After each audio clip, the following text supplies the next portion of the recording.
Olá, minha gente, sejam todos muito bem-vindos ao nosso podcast Papo de Redação desta sexta-feira. Sextou, graças a Deus. Hoje é dia 31 de janeiro de 2025. Agradecer demais a você que está acompanhando o nosso podcast na rádio, no tablet, no computador, no celular, onde quer que você esteja. Muito obrigado.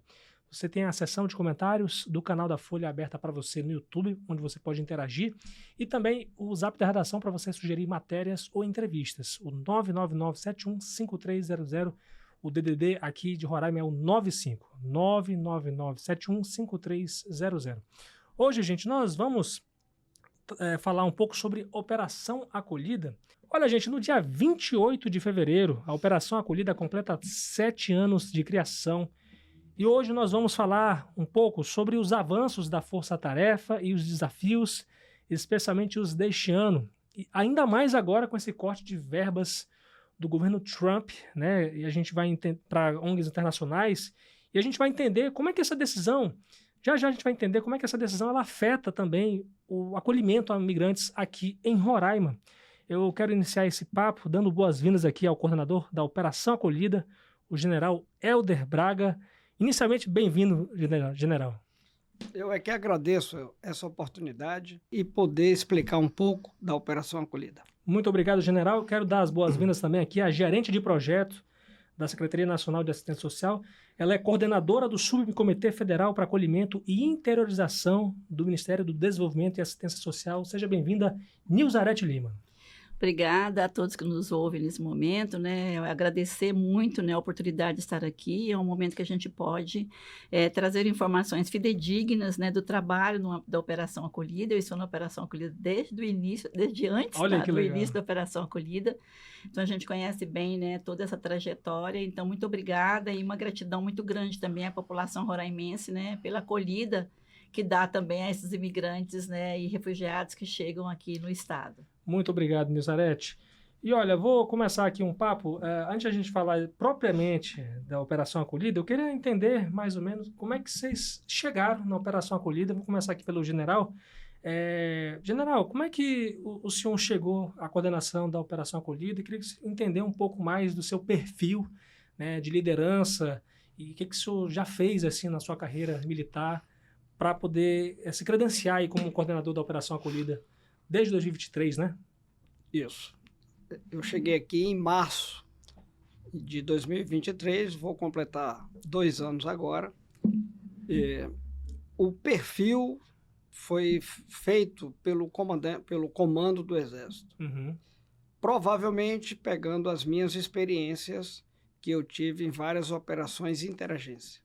Eu não participei de nenhuma operação humanitária, nenhuma operação de país. Apenas acompanhei, visitei, mas nunca trabalhei nessa área. O que eu tenho é uma larga experiência justamente na parte mais militar da força, o que a gente chama de braço forte. Eu comandei a Brigada Paraquedista, lá no Rio de Janeiro, e participei de algumas operações que também eram interagência, como, por exemplo, em 2010, aquela ocupação do Complexo do Alemão. Naquela ocasião eu era comandante de organização militar e lá foi um grande exercício para o que eu faço aqui. Uhum. Obviamente que, além disso, eu participei de várias outras operações de interagência, Jornada Mundial da Juventude, Rio+20, a própria ECO 92, eu ainda tenente já foi a minha primeira participação nesse tipo de operação. Então, intervenção federal, vários GLOs no Rio de Janeiro. Então, isso foi me dando uma estrutura, não para atuar como agente humanitário, obviamente, mas me deu uma larga experiência no trato com as agências. Então, diante disso tudo, provavelmente o comando do Exército viu que eu tinha o perfil para ocupar esse cargo.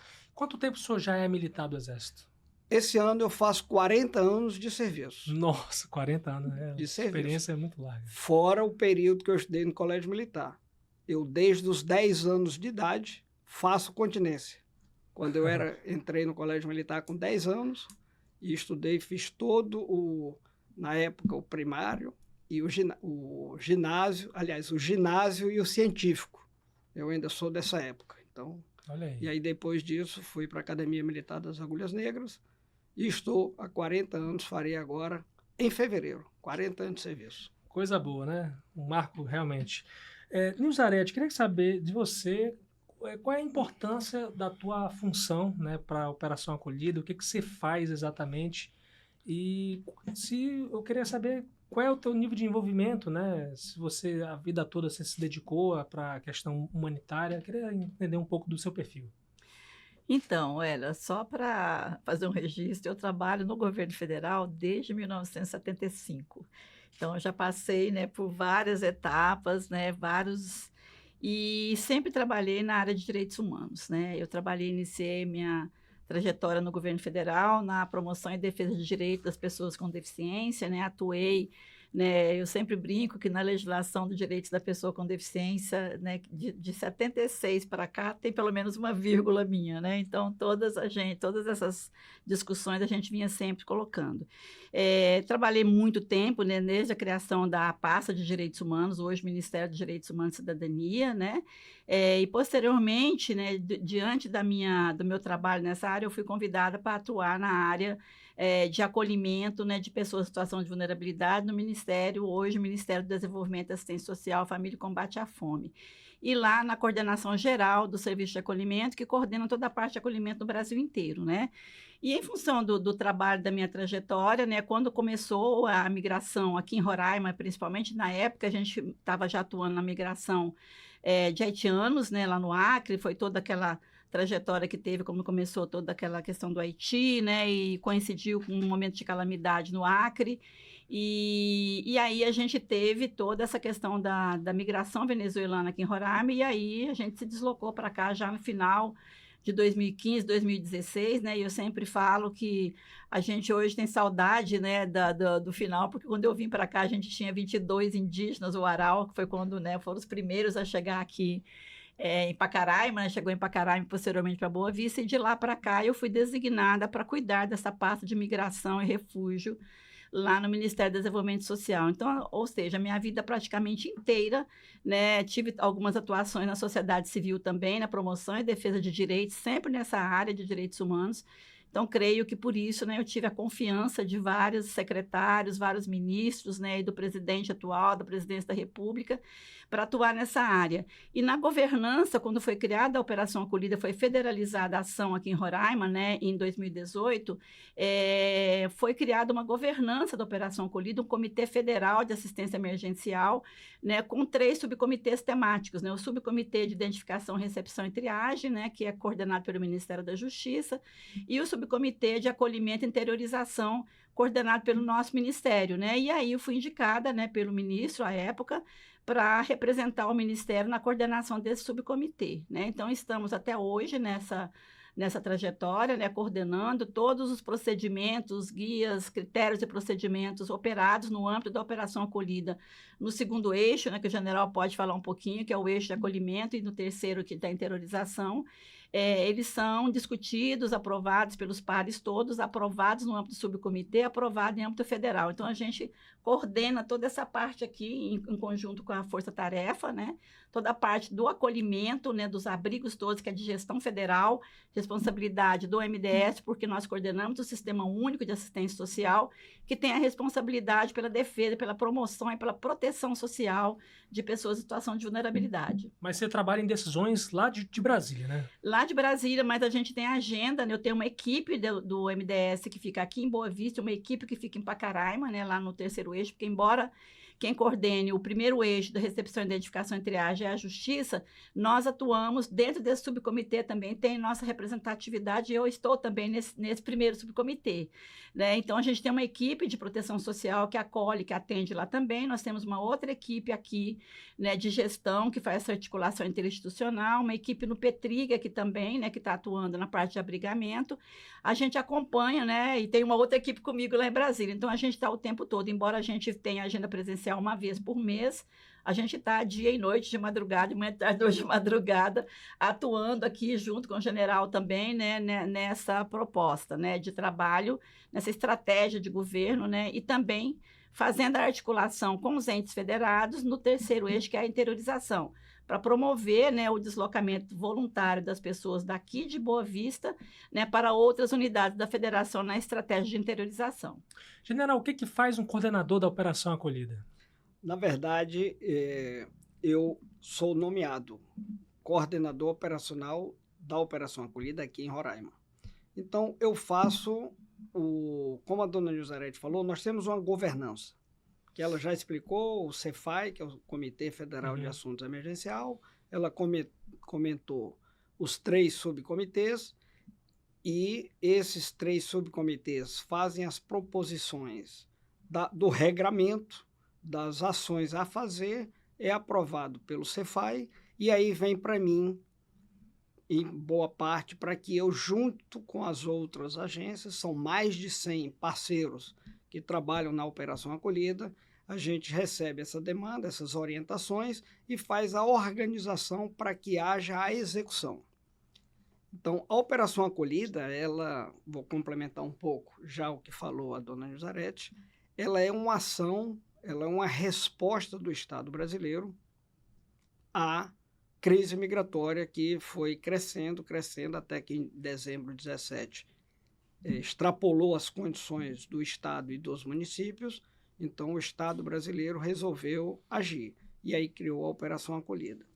E essa operação, já adiantando, ela visa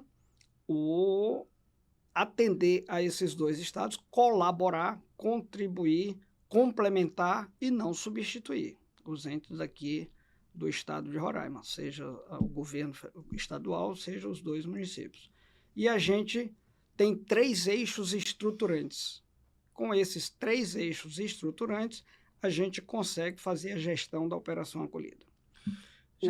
Pode falar, desculpa. O primeiro eixo é o ordenamento da fronteira, que seria uma barreira sanitária do venezuelano. Quando chega ainda em Pacaraima, ele passa lá, tem uma inspeção de saúde e, depois disso, ele vai tomar todas as vacinas previstas no protocolo do Ministério da Saúde. Inclusive, Pacaraima é o maior posto de vacinação do Brasil. Já vacinou aproximadamente a população de Roraima, o correspondente, cerca de 650 mil pessoas. E também cabe ressaltar que a Operação Acolhida, nesses 3 eixos, não necessariamente o migrante precisa entrar num para fazer todos eles. Ele pode entrar em qualquer momento. E sempre em caráter voluntário. O segundo eixo, que é o acolhimento, complementando também o que a dona Nilzarete já falou, o que a gente visa? A gente visa alojamentos de trânsito, o próprio abrigamento, a proteção e as ações de inserção já na parte de saúde, educação e várias outras áreas. Então, quando o migrante entra nesse eixo, ele passa a ter as 3 refeições e todas essas assistências que eu falei aqui. Isso não estou colocando o meu segundo papel, que eu sou comandante da Força Tarefa Logística Humanitária. Nesta hora, eu tenho 3 atribuições. Eu cuido da segurança, da infraestrutura e da logística.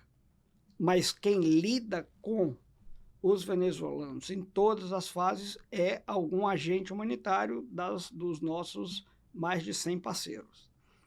E o último eixo, que eu não vou dizer que é o mais importante, mas ele é o que nos diferencia em relação ao mundo, que é o eixo da integração. E ali a gente faz 3 ações principalmente. Primeiro, a gente busca a obtenção de renda por meio dos programas sociais do governo brasileiro. O segundo é a obtenção de emprego. A gente faz uma busca ativa de emprego, seja aqui em Roraima, seja em qualquer parte do Brasil. Conseguindo esses empregos, e hoje eu digo que muitas empresas nos procuram, hoje nós conseguimos ter uma boa oferta de emprego, a gente promove, primeiro que é feito todo um sistema, depois a dona Nilzarete pode explicar melhor, que é exatamente a área dela, mas a gente promove o contato da empresa com os candidatos E uma vez a empresa concordando, o candidato concordando, a gente faz toda a logística. Nós já interiorizamos mais de 140 mil venezuelanos para mais de 1.000 municípios, não é somente para as capitais. Uhum. E essas pessoas, quando chegam lá, por vezes têm emprego, por vezes voltam ao convívio familiar, porque já houve outro que interiorizou para lá. Isso tudo em coordenação, vou deixar a Dona Isarete para explicar melhor, Sim. porque há toda uma rede por trás, não é simplesmente pegar as pessoas, levar e entregar naquele município, naquela empresa. E também a última ação desse eixo de integração é a nossa capacitação laboral. Nós temos um centro de coordenação de educação, onde a gente promove alguns cursos básicos fora da rede de ensino normal, cursos bem simples de português, auxiliar de pedreiro, temos parceria com o Senai, com o Senac. Então, a gente tenta, dentro desses 3 eixos, atender a melhor forma possível de integrar o venezuelano à sociedade brasileira. E eu diria que este é o grande diferencial da Operação Acolhida em relação ao mundo, porque a gente não só recebe muito bem o venezuelano, no final a gente consegue integrá-lo à sociedade, seja a sociedade brasileira, seja aqui em Roraima, seja em qualquer parte do mundo. E vocês têm dados aí de quantos imigrantes que conseguiram emprego aqui no Brasil, quantos vocês conseguiram ajudar imigrantes aqui a trabalhar aqui no Brasil? De um modo geral, já entrou no Brasil mais de 1.100.000 migrantes. Nem todos ficaram aqui. Cerca de 40 e poucos % saíram, seja para outro país, seja retornaram. Em torno de 50 e poucos permanecem no Brasil. O que dá aproximadamente 650 mil. Desses, 140 mil a gente fez a interiorização. Uhum. E hoje tem muita gente que consegue emprego que não estão dentro desses 140 mil.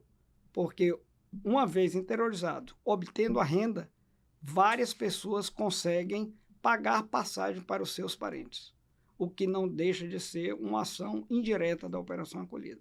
Então, em termos de emprego, a gente conseguiu, é uma boa parte, não é os 140 mil que tem emprego, é uma parte deles, mas são 140 mil pessoas que saíram daqui para buscar uma realização de obtenção de uma nova vida. Houve uma transformação na vida dessas pessoas. Saíram de uma situação de extrema vulnerabilidade quando chegaram aqui receberam a documentação, que é muito importante, em cerca de 2 dias, né, Dona Isarete? A gente consegue documentá-lo, ainda que provisoriamente, mas já com um efeito imediato. Alimentamos, damos dignidade a essas pessoas e, por fim, alguns a gente consegue interiorizar e consegue inserir dentro do mercado de trabalho. Bem como os que ficam aqui também a gente busca essa inserção no mercado de trabalho. Só para a gente entender, qual é o critério usado para que os venezuelanos eles consigam ser interiorizados? Que tipo de critérios que eles precisam atender para poder ser interiorizados para o Brasil? Tá, se eu puder, né, complementar, o que acontece, né? Nós temos no primeiro eixo, o ordenamento da fronteira. Você perguntou anteriormente qual é o diferencial, né, no mundo e como é que o que a Operação Acolhida pode representar para fora também, né? Um diferencial é a questão de regularização migratória. Em outros países, o imigrante chega, ele não tem o direito à regularização migratória imediata, né?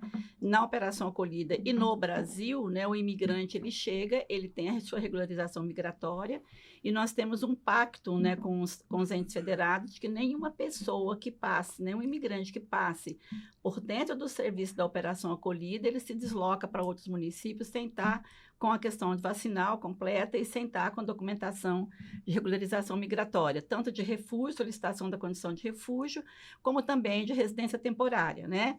E aí ele já recebe o primeiro protocolo. Com esse protocolo ele já tem direito a ter acesso a todos os benefícios assistenciais em igualdade de condições com os nacionais. Recebe o cartão do SUS logo na fronteira, independente de documentação, no Brasil, qualquer pessoa que esteja em situação de vulnerabilidade, ele tem direito a ter acesso à assistência social e a questão do acesso à saúde também, né? A gente tem alguns critérios, como o general disse, né? A interiorização, que é essa oportunidade de reconstrução da vida para fora daqui de Roraima, porque a gente sabe, né, que aqui já está... Né, até tem condição não de tem mais receber, campo né? de trabalho, já É. tem, né, e é muita gente mesmo. A gente precisa, primeiro, é voluntário. O imigrante, tanto aquele que está dentro dos nossos abrigos, que entra procurando o abrigo, que não tem um familiar ou que não tem uma condição de pagar um aluguel, que é como aquele que está fora, ele pode ir ao CCI, que é o Centro de Coordenação de Interiorização, que nós temos, que é uma coordenação conjunta do Subcomitê Federal nosso, que a gente coordena com a Força Tarefa e com algumas agências da ONU, entidade da sociedade civil que nos apoia também. Ele pode procurar abrir o seu processo, e a gente tem 3 modalidades, né? 4 modalidades. A gente tem da institucional, que é quando ele não tem ninguém que receba numa outra unidade da federação, e a gente identifica um abrigo, né, de um parceiro ou do próprio governo, né, em outra unidade da federação, a gente transfere ele daqui para aquele abrigo, e aquele município, a rede local do município, ajuda, né, ele a fazer a sua inclusão socioeconômica, sua inclusão social no município. A outra modalidade a gente chama de reunificação familiar. A gente já interiorizou uma família, a família já se estruturou, já está trabalhando, está na sua casa, né? Tem um familiar que chega aqui e chega e diz, tem um parente, sei lá, em Porto Alegre, né? E ele se dispõe a me acolher. Para isso, né, para todas essas modalidades, a gente tem critérios estabelecidos, como a gente disse anteriormente, aprovados. Ninguém pode inventar uma forma de fazer, tudo tem que ser pactuado e aprovado, né? Então, vou falar das 4 modalidades, da institucional, da reunificação familiar, a reunião social são amigos, que também já foram interiorizados e dispõem a acolher um outro amigo que chegou aqui. E a vaga de emprego sinalizada, que é essa que a gente fala que é a nossa menina dos olhos, Sim. porque, obviamente, quando o imigrante ele sai daqui, ele já vai para um emprego, né? Já é uma preocupação a menos nossa e da rede local, porque ele já vai com o seu salário e tudo. Mesmo esse que vai para a vaga de emprego sinalizada, a gente tem apoio de algumas entidades e de algumas agências da ONU que apoia com algo que a gente chama, né, tem um nome em inglês lá que eles falam CBI, mas a gente fala de Bolsa Subsistência, que é para dar o apoio para aquele imigrante nos 3 primeiros meses, até que ele receba os 3 primeiros salários, ele consiga se organizar, e aí, ok, né? Legal. Bom, famílias também, por exemplo, tem uma família, né, que mora numa casa de 2 quartos, já tem 5 pessoas morando, o familiar está aqui e fala, não, mas eu quero receber o meu familiar aqui, não quero que ele fique mais lá no abrigo. A gente também busca tentar dar esse apoio dessa boa subsistência num período até que aquela família consiga arrumar um emprego. Todas essas 4 modalidades têm critérios e procedimentos, né? Tem um guia da estratégia de interiorização, é tudo pactuado, né? Na vaga de emprego sinalizada, né? Por exemplo, a gente tem muito cuidado, né? Os cuidados para evitar a prevenção do trabalho análogo ao trabalho escravo, né? Porque essas pessoas são pessoas vulneráveis que chegam doidas para arrumar um emprego. Então, se você não tiver essa proteção social, tanto aqui na Operação Acolhida, de orientar, explicar como é que é as regras de trabalho no Brasil, os cuidados que tem que ter, como da rede local, também de orientá-los na chegada, né? Então, por exemplo, uma empresa diz, tenho 100 vagas de emprego para esse perfil. A gente primeiro investiga o histórico da empresa para ver se ela não tem nenhum antecedente numa lista que a gente chama lista suja do Ministério do Trabalho, né, que nos fornece, para ver se ele não tem nenhum histórico, né, de trabalhar análogo ao trabalho escravo, né, exploração sexual, né, trabalho infantil, né, tudo bem, tá ok. Né, a empresa assina um documento também se comprometendo, né, e nos dizendo quais são os benefícios que ele vai oferecer àquele imigrante, qual é o salário, qual é a carga horária, onde é que vai ser. Então, é tudo muito criterioso, né? E aí, tudo bem. Depois disso, nós, na Operação Acolhida, viabilizamos o deslocamento, ou em voos da Força Aérea, ou em voos fretados, né, dependendo do quantitativo de imigrantes que vai para aquele território, ou na aquisição de passagens em voo comercial, que também, além da Força Tarefa, né, tem também a OIM também vinha nos apoiando na aquisição de passagens, né, mas a Força Tarefa também faz aquisição de passagens, né. A logística de tudo isso no receptivo, no local, né, a Força Tarefa faz em articulação, né, com eu falo brigada militar, mas tem regiões outro nome, militares. com as regiões militares, né, que recebe lá no ônibus, né, por Sim. exemplo, vai um voo para Porto Alegre, mas a gente tem imigrantes para vários destinos no Rio Grande do Sul. Então, tem lá um ônibus locado, né, pela região militar, o acompanhamento daqui até onde a pessoa vai morar ou ela vai trabalhar é ponta a ponta acompanhado, né, anteriormente vinham sendo acompanhados, né, pela equipe de escortes que a gente chama da OIM, né, mas agora a gente já teve 2 voos que foram, então, militares acompanhando também. Uhum. A gente não manda a pessoa, né, e por ela mesma, a gente entrega onde ela vai estar. Então, assim, é tudo muito criterioso e muito cuidadoso, né? E é bom ressaltar também, dona Janete, que durante esse percurso, a gente também fornece alimentação. Isso. Óbvio que dentro do voo é da companhia aérea, mas quando chega, se tiver necessidade de almoçar e jantar, as regiões militares também fazem esse apoio. Exatamente. Então, até a questão da alimentação é aprovado pelo subcomitê. Voos com mais de 6 horas, por exemplo, tem que ser servido uma alimentação quente na próxima parada. É o lanche que sai, né? Desde o início aqui, todo sai com lanche para comer dentro da aeronave, né? Então, tem tudo muito cuidadoso. Então, assim, é realmente uma estratégia totalmente diferenciada, que nenhum país do mundo isso acontece, né? Então, por isso, a Operação Acolhida tem sido considerada, né, a melhor estratégia de ação humanitária no mundo. E a gente tem sido, inclusive, convidada para ir apresentar isso em outros países também, né? E a gente tem muito orgulho disso, porque a gente é uma ação interagencial, né? Não é nenhuma ação só do governo federal, né? E aí, né, a gente fala Forças Armadas, agências da ONU, né? Então, assim, tem uma política pública brasileira, né, de proteção social, né? As agências da ONU vêm nessa situação de emergência para apoiar o governo local, né, nessas estratégias, enriquecendo aquilo que a gente já atuava de uma forma, talvez, né, menos ampliada, mas com o apoio que a gente tem das agências da ONU, a gente consegue abrir mais o leque, né? E as dificuldades, muitas vezes, que a gente tem, a gente precisa, né, entender que a migração hoje no nosso país não é uma situação das fronteiras, simplesmente, né? É uma situação de país, porque a migração tem aumentado no mundo inteiro, né? E a nossa legislação, por ser uma legislação, né, calcada em direitos humanos, ela é uma legislação aberta que oferece ao migrante refugiado, né, condições de igualdade com os nacionais. Uhum. Sim, sim. Agora, em relação à questão da Operação Acolhida, a gente quer entender, mais ou menos, como é que vai funcionar agora com essa decisão do governo Trump, né? Porque até então a gente, poxa, como é que uma decisão do governo americano afeta o trabalho da Operação Acolhida aqui, né? Porque, por exemplo, o governo Trump, ele suspendeu por 90 dias o repasse para ONGs internacionais, como a Organização Internacional para as Migrações, a OIM, aqui no Brasil. E a gente quer entender como é que vai funcionar, né, a Operação Acolhida. O Brasil já garantiu que vai manter, né, mas a gente quer saber se vai manter na totalidade esse atendimento da acolhida. Olha, na verdade, né, o direito das pessoas, né, em receber aquilo que necessita em situação de vulnerabilidade, né, como eu falei, a nossa legislação ela oferece isso a todas as pessoas que aqui chegam, né? Obviamente que, assim, como eu falei, a resposta brasileira à questão da migração no início, nós não tínhamos centro de coordenação de capacitação, o centro de terrorização era muito menor. Então, todo esse aporte de recursos que veio para as agências da ONU nos permitiu que rapidamente a gente crescesse muito mais.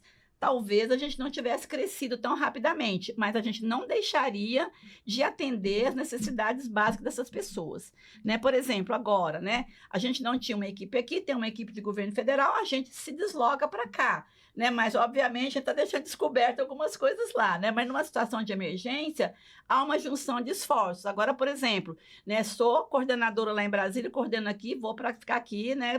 15, 20 dias, enquanto precisar nesse primeiro momento. A equipe que está aqui desenvolver algumas outras atividades, todos nós vamos ser incorporados às atividades que precisar.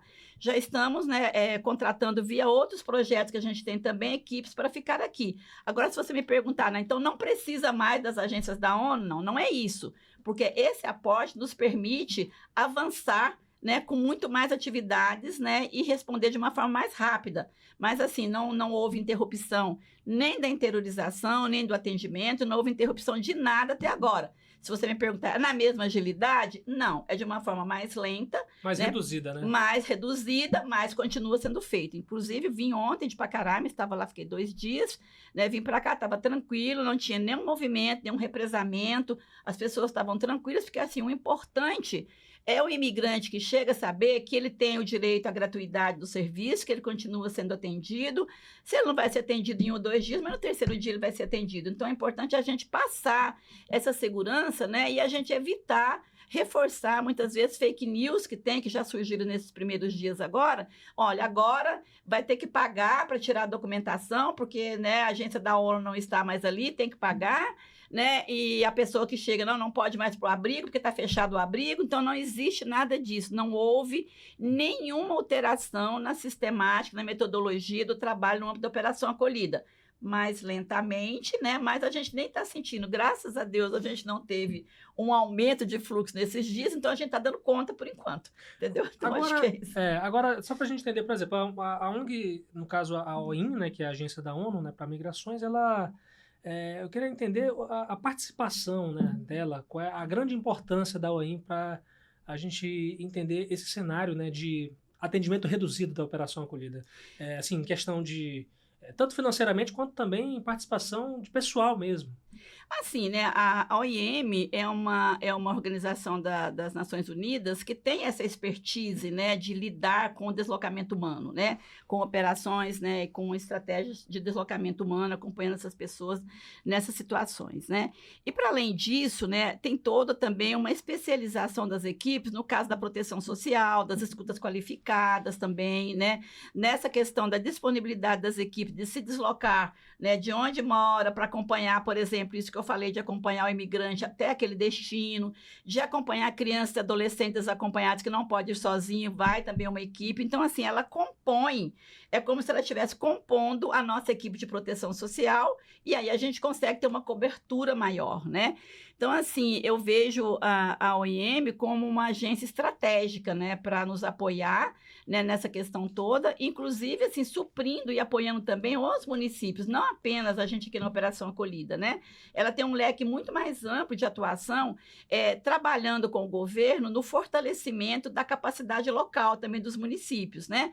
Por exemplo, se a gente não tem, num determinado município, né, um abrigo do governo, né, do município, ou de uma entidade da sociedade civil que possa acolher um imigrante que está aqui, ela tem a possibilidade também de parceria com outras entidades locais para nos ajudar também para ampliar essa rede, né, de acolhimento local, que a gente chama, né, a cidades de acolhida, né, que é onde acolhe um número muito maior.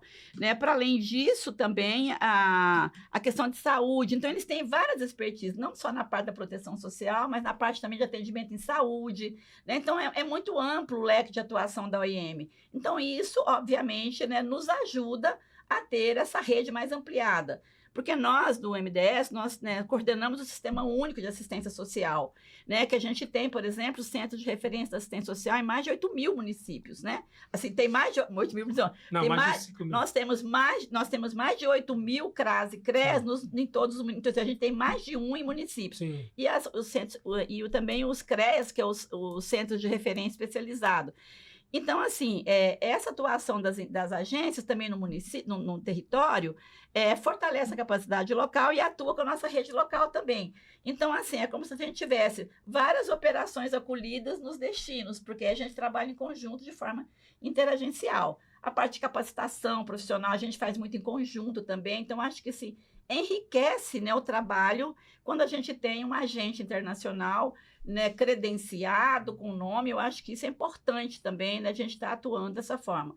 O Ministério ele tem acordos de cooperação, tanto com a OIM, né, como também com a ACNUR, com o UNFPA, com o Unicef. Então, a gente atua, enquanto governo, de uma forma muito próxima com as agências, né, para que, assim, eles tenham os mandatos, né, mas em apoio à política pública nacional que já existe. Né? Então, assim, o Brasil...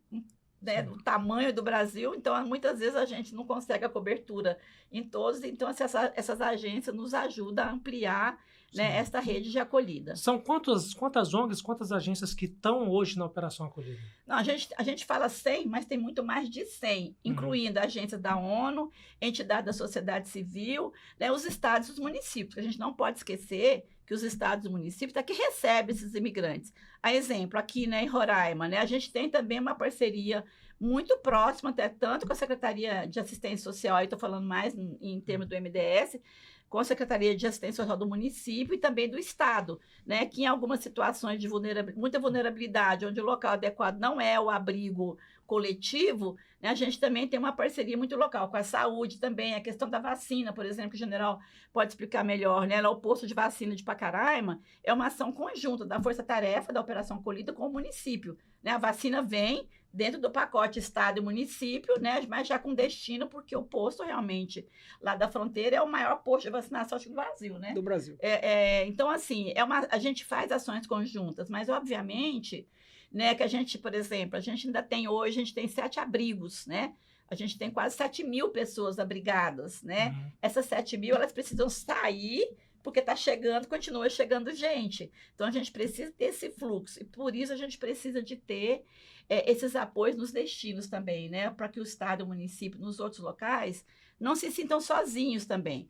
Porque da mesma forma como a gente ficou assustado, né, aqui em Roraima, né, com um fluxo enorme de pessoas chegando, os municípios também se assustam, porque às vezes um município muito pequenininho recebe 200.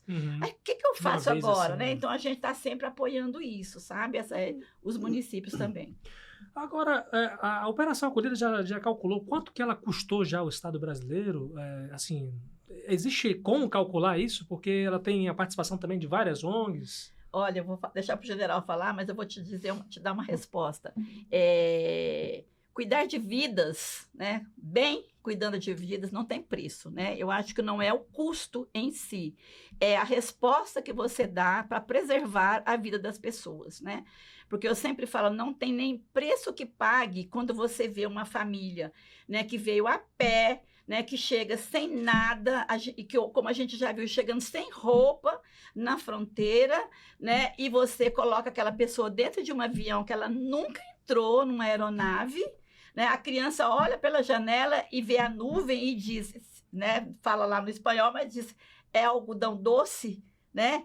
E aí o pai daquela criança diz, eu era um alto empresário, né, no país de origem, né, eu cheguei a um ponto de pegar comida na rua, no lixo, e quando eu vi aquilo, eu disse, eu tenho que buscar o meu caminho. E aí eu digo, mas como é que o senhor está pensando em fazer isso? Ele disse, senhora, eu não tenho medo de começar do zero. Então, o olhar de esperança que aquela pessoa que você vê, a confiança que eles têm em nós, isso não tem preço, né? E eu sempre digo, quem garante a eles que a gente está colocando, né, 200 pessoas dentro de uma aeronave que a gente vai levá-los para o local que a gente está dizendo que vai levar, né? Então, é muita confiança que as pessoas nos depositam. Então, para isso, nós temos uma responsabilidade muito grande. Então, eu falo que isso não tem preço. Não é o valor em si, em dinheiro. É o valor de direitos humanos, de preservação, de resgate da dignidade daquela pessoa. General. O general quer complementar. Não, eu ia falar exatamente o que a dona Nilzarete já falou.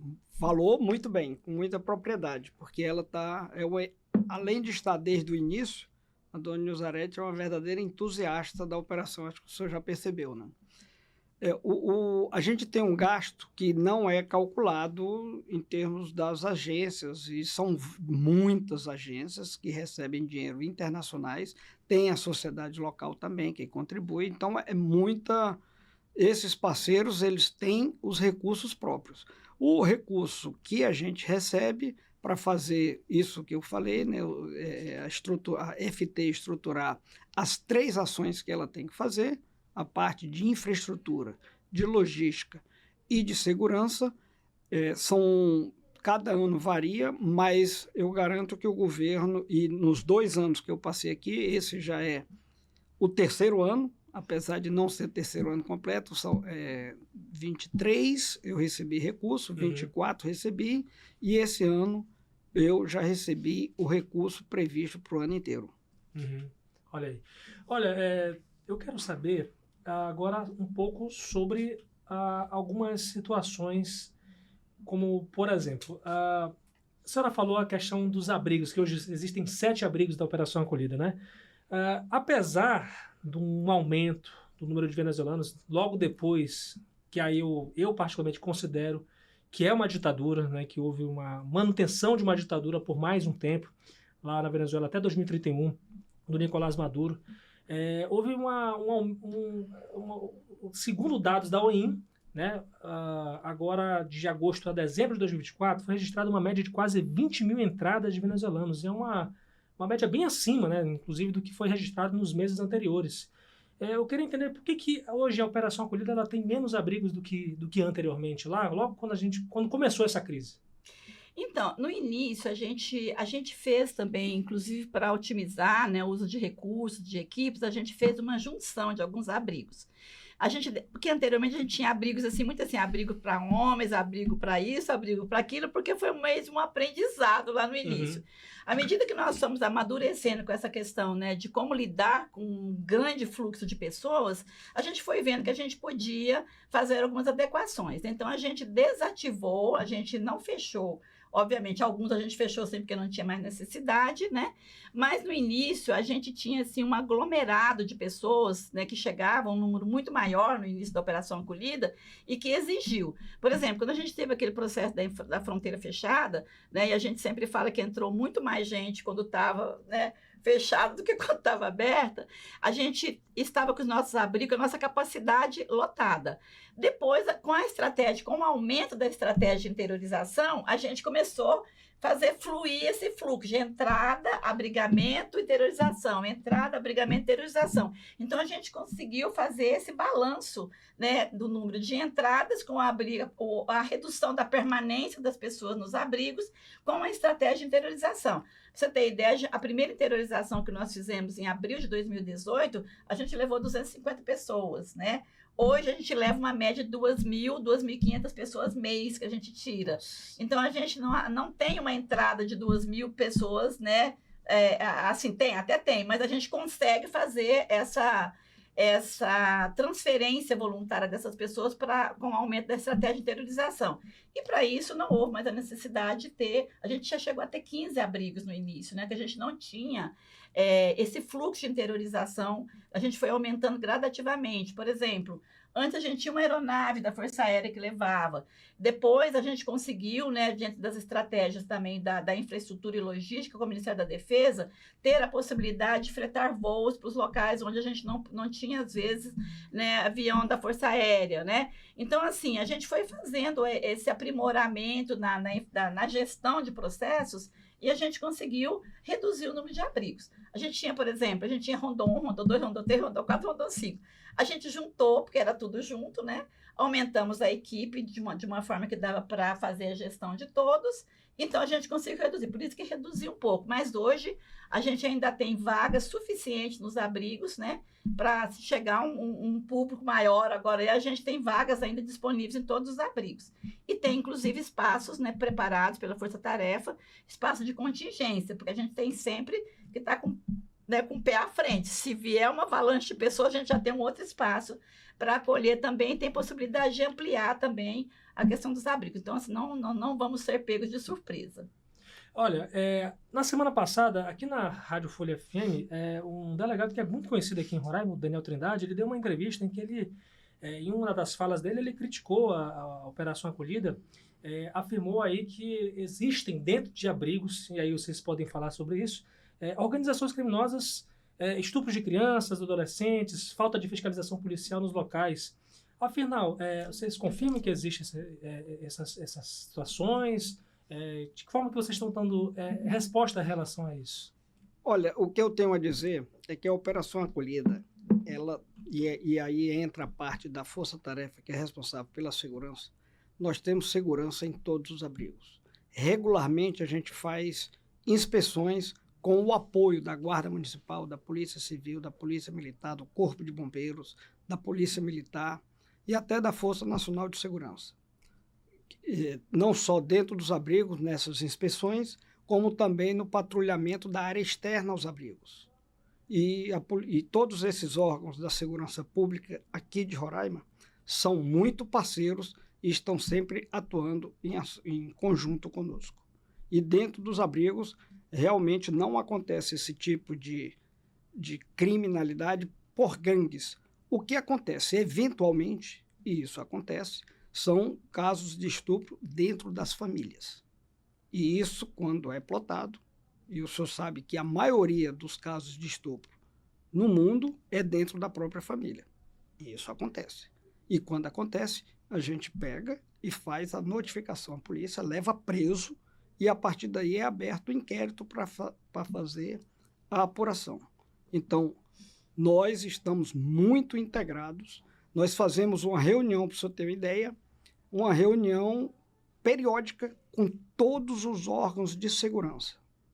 Não só esses que eu falei, da segurança pública, como de todas as agências. Então, é uma reunião interagencial que é tratado todos os assuntos de segurança. Tudo muito integrado. Nós temos uma colaboração muito efetiva dos órgãos de segurança pública e nós também estamos dispostos e fazemos isso com muita frequência, usamos, apoiamos e informamos tudo o que acontece. E aí, complementando, né, nós temos no âmbito dos abrigos as equipes de proteção também, né? Proteção de base comunitária, proteção, né? Temos coordenação de proteção pelo Ministério também, né? Como o general colocou, né? Não é porque é no abrigo que acontece. Isso pode acontecer em qualquer, né? E não são casos muito esporádicos. E isso acontece em qualquer camada social, infelizmente. Infelizmente. Exatamente. E aí é tomar todos os procedimentos legais, legislação brasileira. Bateu na mulher, Lei Maria da Penha. Né? Violação de direito da criança e adolescente, conselho tutelar acionado. Então, assim, a rede toda trabalha em conjunto.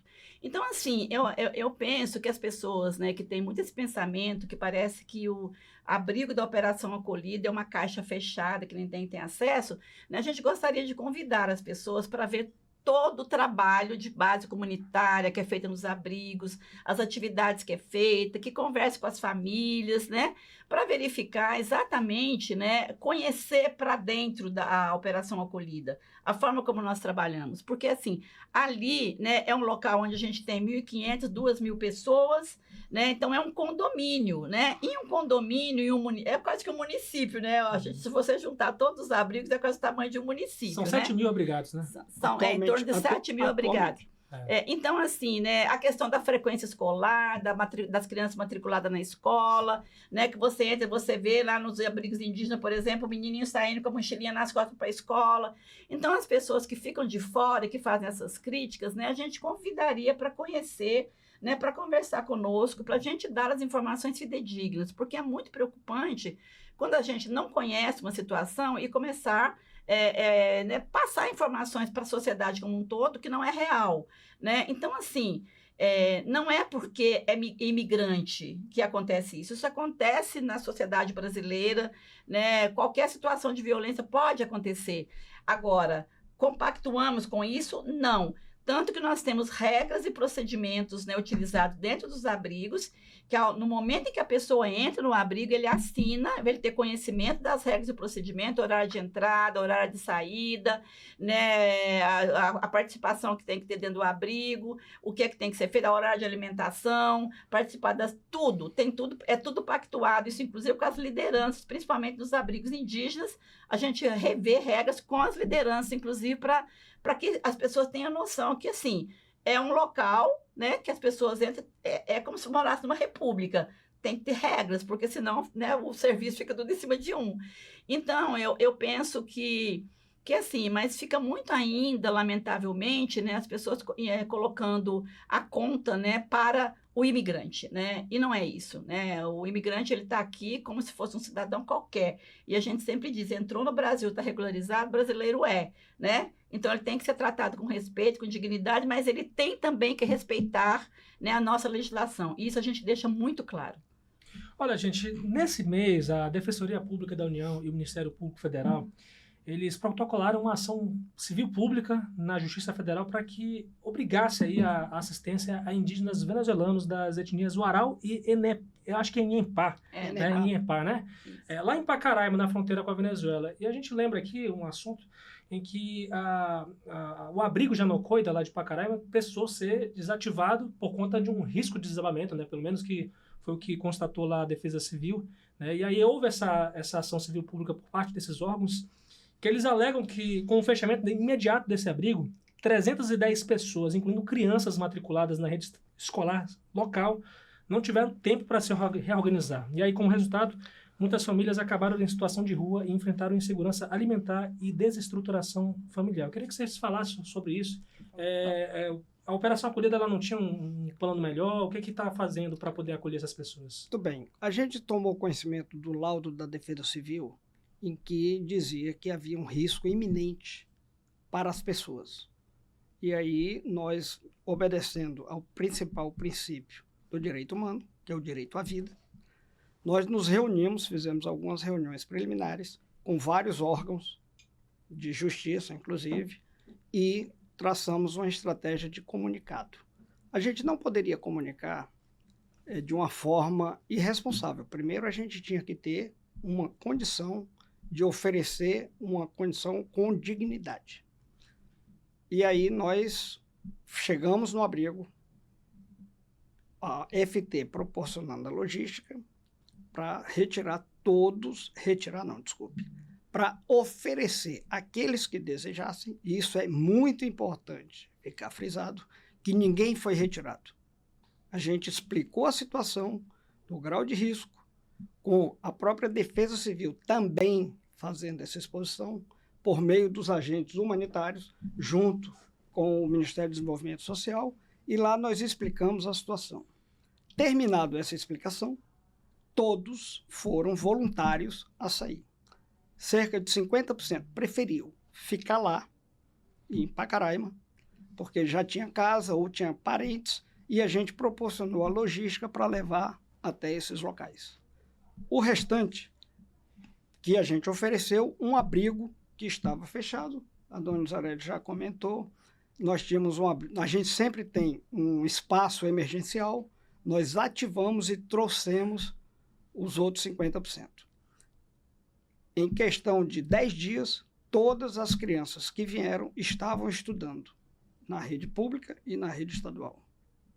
Então, ninguém teve esse prejuízo. Os que ficaram em Pacaraima, eles continuaram na rede pública normal. Então, eu gostaria de ressaltar que foi sempre em caráter voluntário, explicando a situação. Houve esse apoio logístico e esse apoio logístico continuado. Além disso, nós continuamos monitorando a situação e aí depois eu deixo a dona Nilzarete explicar melhor, nós estamos em condições de prestar o apoio a quem nos procurar. Mas eu ressalto, até este momento, ninguém nos procurou.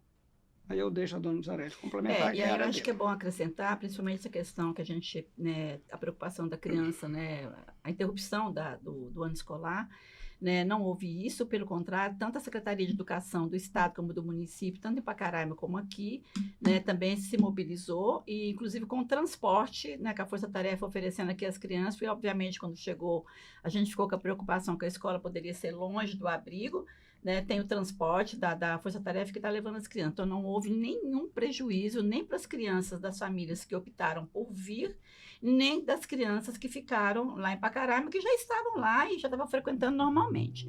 Com relação à questão da oferta do apoio, como eu disse, né, qualquer pessoa que procure assistência social, né, não necessariamente federal, mas no município, né, o município ele tem a competência e a obrigação, né, dentro do Sistema Único de Assistência Social, de prestar o apoio àquelas famílias que estejam em situação de vulnerabilidade, né. No dia da desativação, né, por conta de todo o laudo da Defesa Civil, né, foi a primeira vez que nós recebemos esse laudo, vale dizer, porque também, né, houve comentários que a gente já sabia de um laudo de 1900, não sei quanto, a gente nunca soube. Foi a primeira vez, a Defesa Civil interditou, obrigação do MDS, não tem como você ficar esperando para ver se vai desabar. Não desabou ainda, mas poderia ter desabado, né? E aí, só um comentário. Né? Se tivesse desabado, nós não estaríamos conversando sobre esse assunto. Exatamente. Então, vidas foram preservadas. E aí, então, o que acontece? Na rede local, as pessoas que estão aqui, tá aberto o abrigo, inclusive, né? É só agendar conosco para visitar, para conversar com as famílias que vieram, sem problemas, tá? As estruturas que não tinham, que tinham lá, inclusive, todas as famílias que estavam no abrigo, aquilo que eles usavam, eles levaram para com eles, a gente, né, liberou. Aqui também estamos melhorando as estruturas também, que não tinha, como tinha lá, né, também preservando aqui, questão de quadro, questão de fogões, já está tudo, né, encaminhado, bem, tudo tranquilo, não tem nenhum problema. As famílias que lá ficaram, essa informação de 300 pessoas é irreal, né? A gente não tinha 400 e poucas pessoas. Não, 300 e pouco era o total que o estava no total abrigo. que estava no abrigo. Aí, Então, não é metade real de que ficaram 300 pessoas em desabrigo e com insegurança alimentar. Isso não existe. Então, a DPU e o INPF se equivocaram. Essa informação não é correta, tá? Não é correta. Então, agora, inclusive, tive uma reunião com a secretária de Assistência Social. Mês passado, a minha equipe, juntamente com a equipe local da Assistência Social, teve reunião, inclusive, com algumas lideranças indígenas, além daquelas que estavam no abrigo, né, pedindo alguns apoios. A gente está viabilizando via município. Tive reunião ontem, né, com a secretária de Assistência Social, com o prefeito, com o secretário de Saúde, né, com a primeira-dama e com a secretária de Educação também, né, verificando isso. O município ele está fazendo busca ativa, né, nos locais onde a gente tem os endereços de todos os locais para onde nós levamos as pessoas, onde eles nos indicaram que iria morar, né, tem a lista de todas as pessoas que estavam no abrigo que não foram. Então, a assistência social, junto com a equipe do MDS, está fazendo, né, essa semana está iniciando novamente, na próxima semana, uma busca ativa para verificar em cada casa novamente, como o general falou, estamos monitorando. Olha, está precisando de algo? Se precisar, né, aciona assistência social, precisa de kit, sei lá, higiene, alimentação. Então, assim, não existe a possibilidade de uma família dessa procurar um apoio da assistência social e que não seja fornecido, né? Isso é uma informação que a gente fica, inclusive, assim, muito magoado, né? Porque toda a nossa equipe trabalha o máximo possível para preservar, né, a dignidade e a vida dessas pessoas, principalmente da população indígena, que a gente sabe, né, todas as dificuldades que tem de idioma e tudo. Então, a gente está muito tranquilo com relação a isso, né, com o apoio que a gente vai dar. Novamente dizendo, tem uma equipe do MDS no Petrica, em Pacaraima, qualquer família dessa, né, que mesmo em qualquer momento, não precisei agora, mas agora eu preciso, né, ela vai ser atendida. A gente teve um único pedido, né, de abrigamento de uma família lá em Pacaraima. Identificamos o abrigo aqui já para trazê-la para cá. No dia da transferência para cá, ela não apareceu e não quis mais vir para cá.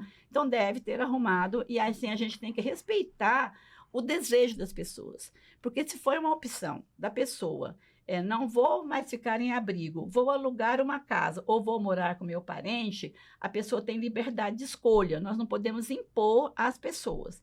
E tudo que a gente vem trabalhando ao longo desse processo na Operação Acolhida, principalmente com a população indígena, é trabalhar com eles com soluções duradouras, com autonomia, para que eles possam cuidar fora de abrigo. Não vai morar eternamente dentro de um abrigo, não é o melhor local do mundo para morar, né?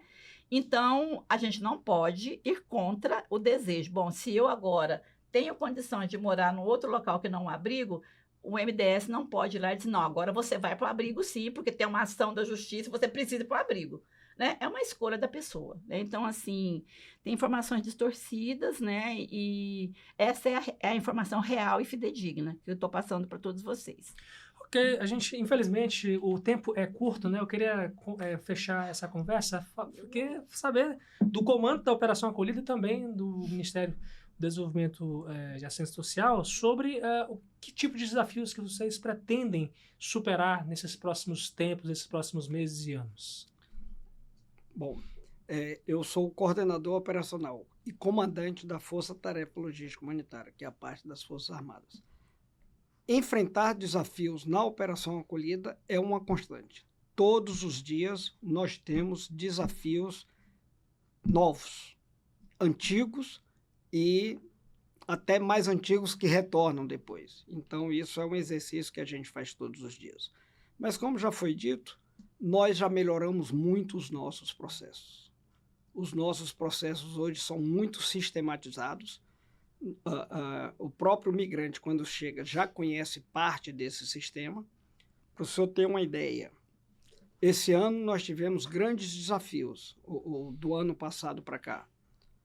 e vários estudos prospectivos que nós sempre estamos fazendo para ver como vai ser o passo seguinte. Então, nós temos todos esses passos como expectativa, como prognóstico, e do ano passado para cá, a gente, graças a Deus, tem errado sempre. E tem um errado feliz, porque as expectativas eram que fosse aumentar o fluxo. Para o senhor ter uma ideia, em 2023, quando eu cheguei aqui, o fluxo estava numa média de 12 mil venezuelanos por mês. A expectativa era que 24 fosse aumentar muito, e, na verdade, houve uma redução de mais de 20%. Então, ficou um pouco abaixo, na média, de 10 mil por mês. Esse ano, de novo, a expectativa era grande, pelos motivos que todo mundo sabe, a questão política na Venezuela, né? A questão de assunção do presidente, então havia toda essa expectativa, e nós tínhamos também um prognóstico de que fosse aumentar. Mas, por enquanto, está muito tranquilo. Está dentro de uma perspectiva, ainda com fluxo muito alto, né? Não podemos dizer que mais de 7 mil pessoas entrando na operação acolhida é um número baixo. Mas hoje nós temos uma capacidade de abrigamento perto de 11 mil e temos 7 mil venezuelanos abrigados. Nós temos uma capacidade, como a dona Nizarete falou, de fazer uma interiorização de até 2.500 pessoas. Devido a várias mudanças que a gente fez, a gente até diminuiu um pouco essa interiorização, por falta de voluntários também, diga-se de passagem, mas a gente tem um fenômeno que nós temos estudado, que é o quê? A maioria das pessoas entram na operação acolhida, no ordenamento da fronteira, ou seja, para retirar a documentação, e não necessariamente buscam o abrigamento ou buscam a interiorização. Mas a gente percebe, quando se vai no aeroporto aqui de Boa Vista, que eles estão fazendo uma auto-interiorização, ou seja, estão indo porque os seus parentes que interiorizaram anteriormente conseguiram um recurso e pagam a sua passagem. E aí, como é que a gente verifica isso a olhos nus? Se for no aeroporto, você vai ver bastante venezuelano e nós não estamos interiorizando. Basta olhar para que o venezuelano embarque no aeroporto aqui de Boa Vista, há necessidade de ter um militar para ajudar no check-in e colocar até dentro do embarque, ou acompanhar. Mas para o check-in é sempre um militar fardado. A nossa estratégia de interiorização está via Manaus, por questões de economia, por questões de uma malha aérea melhor. Então, a maior parte da nossa interiorização é a partir de Manaus. Isso nas passagens adquiridas. Obviamente que aí a empresa contratada ou a Força Aérea, não, aí eles saem daqui.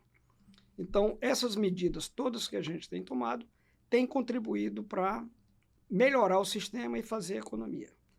Mas voltando à pergunta inicial, todos os dias a gente estuda tudo e tenta se antever. Quando acontece algum problema, às vezes é inédito, mas a gente já anteveu uma solução para um problema bem parecido. E com isso a gente vai todos os dias tendo novidade e, graças a Deus, todos os dias encontrando soluções. Ok. Nizarete. Eu acho que, complementando isso que o general falou agora, com relação, a gente fala que a interiorização espontânea, né? A gente percebe, inclusive, isso, né, com os entes federados, estados, municípios, que nos acionam enquanto ministério, procurando apoio, né, para a estruturação de ou abrigos emergenciais ou fortalecimento de ações socioassistenciais no município, quando ele diz, não, eu tenho aqui 200 venezuelanos, aí eu olho, a gente tem um painel interativo, né, da estratégia de interiorização, mas a gente só mandou 50 para ele, como tem 200, então 150 são familiares que às vezes eles já nem passam, pega a documentação e vão embora, né, então Isso é bom, né? Isso é bom, sinal de que as famílias já estão trabalhando, já estão conseguindo apoiar os seus entes queridos que estão vindo da Venezuela. Eu penso assim que um dos desafios que a gente precisa ainda trabalhar muito, né, é a questão da informação, né? Embora a gente tenha um rol de informações na entrada, na fronteira, né, enorme, ainda essas fake news que surgem, né, é muito perigoso. Então a gente precisa ainda trabalhar muito forte nessa questão da informação para a gente barrar essa situação das informações distorcidas, né? Então acho que isso é um grande desafio. O outro desafio, né, que a gente vê também sempre é a gente ter a possibilidade, né, de orientar as pessoas que estão aqui, né, como o general falou, né, a gente às vezes tem um número X de vagas para interiorizar e a gente às vezes não tem voluntários. Um desafio muito grande que a gente tem, por exemplo, é na interiorização de mulheres solo, mulheres com filhos, né? Então, a gente tem ainda dificuldades, às vezes, porque assim, as empresas muitas vezes não têm creches, né? A gente tem, às vezes, carência de creches nos municípios, nos destinos, então é difícil você fazer a estratégia de interiorização de vaga de emprego para mulheres nessa situação. Mas temos melhorado já muito, né? Inclusive, assim, de empresas que contratam o marido, né? Ou, assim, o irmão, né, e a mulher, ou às vezes uma família do marido, mulher e filhos, contrata o marido num turno, a mulher no outro turno, né? E essa questão de mulheres solo, a gente tem melhorado muito algumas empresas que, inclusive, vêm aqui para fazer entrevistas aqui no próprio CCI, né? Grandes empresas que estão nos ajudando, né? E a gente tem conseguido ampliar isso, mas ainda é um grande desafio, né? Porque precisamos melhorar nos destinos essa capacidade instalada dos municípios também, né? Então, acho que isso a gente agora, 8 de março, né? A gente vai fazer um voo, que todo 8 de março a gente faz um voo só de mulheres, né? E a gente busca empresas que queiram participar do voo só de mulheres e mulheres já na vaga de emprego sinalizada. Então, é muito legal isso, né? Porque é muito emocionante, porque você vê um voo só de mulheres, né? Imigrantes mulheres, e já indo para a vaga de emprego para trabalhar, né? Então, isso, assim, a gente tem conseguido, assim, se mobiliza de um lado, tipo, o marketing para a empresa que está levando mulheres, né, no voo do dia 8 de março, né, o Dia Internacional da Mulher, e, por outro lado, atende o que a gente pretende também, que é exatamente arrumar emprego para essas mulheres, né. Então, assim, são inúmeros desafios, mas a gente, em conjunto, né, a gente tem conseguido aí, um segurando a mão do outro, a gente tem conseguido vencer os desafios, né, e, graças a Deus, a gente... Assim, quando você chega final de ano e que você recebe milhares de mensagens Deus te bendiga, você não sabe nem quem é. Então, assim, é a diferença que você fez na vida de alguém que você não sabe nem sabe quem é, né? Você não sabia que você fez a diferença na vida daquela pessoa, às vezes. Então, acho que o desafio maior aí realmente é a gente fazer com que todos os brasileiros sintam orgulho do trabalho que nós todos fazemos em conjunto, porque sozinhos nós não conseguimos fazer muita coisa. Quero agradecer aqui ao general Helder Braga, coordenador da Operação Acolhida, e a Nilzarete Lima, ela é coordenadora do Subcomitê Federal para Acolhimento e Interiorização do Ministério do Desenvolvimento e Assistência Social. Muito obrigado, gente, por ter aceitado o nosso convite de vir aqui no podcast Papo de Redação. Agradeço a você que acompanhou o podcast até agora. E a gente se vê às 6 da tarde, na segunda-feira, se Deus quiser, gente, com Papo de Redação aqui no Grupo Folha, hoje com os trabalhos técnicos de Fábio Lopes. Até mais.